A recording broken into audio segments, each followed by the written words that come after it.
Tough. Like, I think the number one thing on the ballot in 2024 is democracy. This is like the year where if we don't get this right, I mean, truly democracy is a threat. And maybe it doesn't go away, but it will always be damaged. That was former Republican Congressman Adam Kinzinger on my podcast and streaming TV show, The Takeout, way back in December.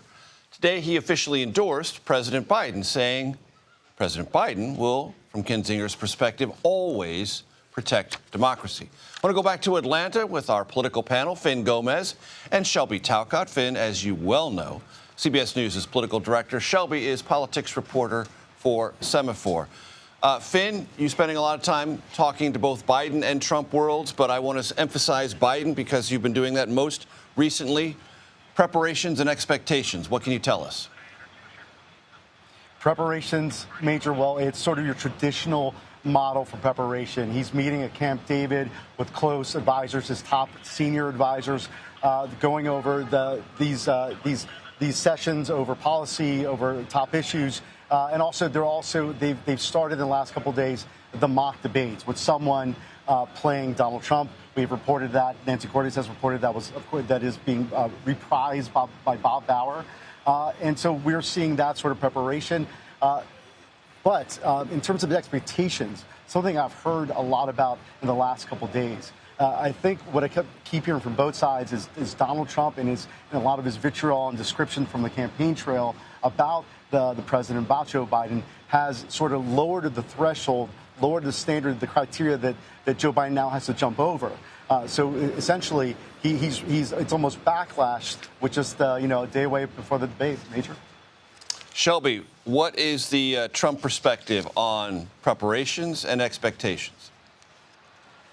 Donald Trump has been taking sort of a little bit of a different approach to this debate. He's been holding informal policy discussions with his aides, with people close to him, with top Republicans, even some vice presidential hopefuls. But he's also been out on the campaign trail, and his aides have stressed that part of Donald Trump's preparation has happened over the course of the last several months during those rallies and during those public appearances. So that'll be really interesting to see. And the other thing that I would note is when I talk to Donald Trump's campaign, they say that they are fully prepared to respond to some of these touchier subjects that Joe Biden is most likely going to bring up, which includes the argument that Donald Trump is a threat to democracy, stuff about January 6th, and, of course, his recent conviction in New York. Finn, as you well know, looking at the email traffic of today, both campaigns have been pre-preparing reporters before this debate with lots of fact checks on each other. CNN has made it pretty clear that its two moderators are not going to routinely fact check. They will let the campaigns and candidates do that themselves in the course of the debate. How do you imagine, based on your reporting, that interaction will go? Do you expect President Biden to try to fact check Donald Trump in real time and vice versa?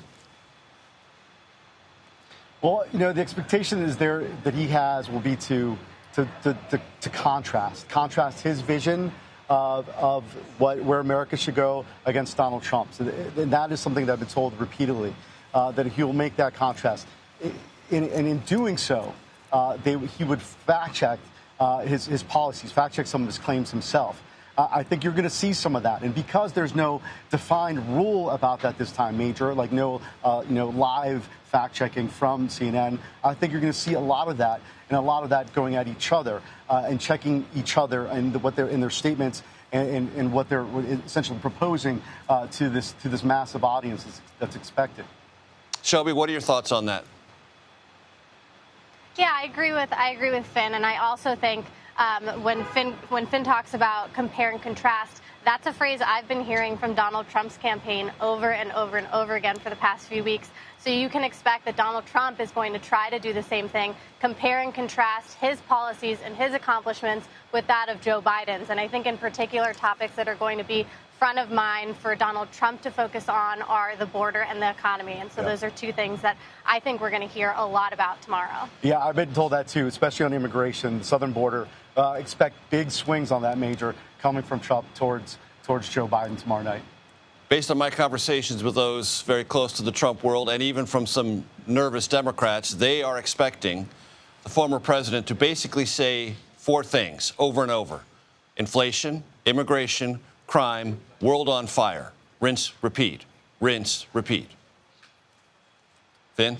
Yeah, and one thing I've actually heard as well is that Donald Trump plans to take things a step further and not just go after Joe Biden on some of these things, particularly the border, on the debate stage, but he's also invited some of the family members of people who have been allegedly killed by migrants to Atlanta to sort of speak with reporters before and after the debate. You mentioned foreign policy, Major. I've been told by those close to Biden that is something they feel that they can flex on, Major, that's something they feel that they can do well. And essentially he will say, like, if you pick Donald Trump, this world that is may be on fire could be an inferno when he's in the White House. So I think they will definitely lean into that point. And Finn, picking up on that, Democrats who are not as anxious and as others I've talked to, a little bit more confident going into this debate, say that President Biden will probably also have 3 or 4 words: job creation, access to abortion, future of democracy. Yeah, and that's exactly what I've been hearing too. Those 3 main points, and I think you will hear that. And again, I think, just for historical geeks like you and Major, I must say this is also, I mean, just to see these 2, we haven't seen these 2 on the same stage together in 4 years. I mean, in that level of anticipation, it just sort of builds this sort of, these big expectations for both of them. You're going to have, the world watching in this major debate with only less than 5 months to go until the November 5th election. So the stakes are going to be so high, Major. And Shelby, I wonder if you have any reporting about how this debate may or may not feed into the Republican National Convention. It's been my assumption, and I've heard from some Trump people, that they see it as fodder, that if there are missteps or slips for President Biden, real or imagined, they will be running on some kind of loop, or at least in theory, thinking about that at the Republican National Convention. And that would place this debate in a completely different context, something that feeds into the convention as opposed to the conventions occurring before we even get to the general election debate cycle. We're reversing that entire order now. Absolutely, and that's part of the reason why both campaigns wanted to hold this debate so early. It was because they felt like voters are already voting by the time the debates are traditionally held, but also because this race has started early. Donald Trump has been the Republican nominee for a long time now, and so you can certainly expect that anything major that happens on that debate stage tomorrow, if it benefits Donald Trump, his campaign and Republicans across the country in leadership positions are going to be playing that and highlighting that and really using that to try to run forward into the next few months. Shelby Talcott and Finn Gómez in Atlanta, thanks so very much.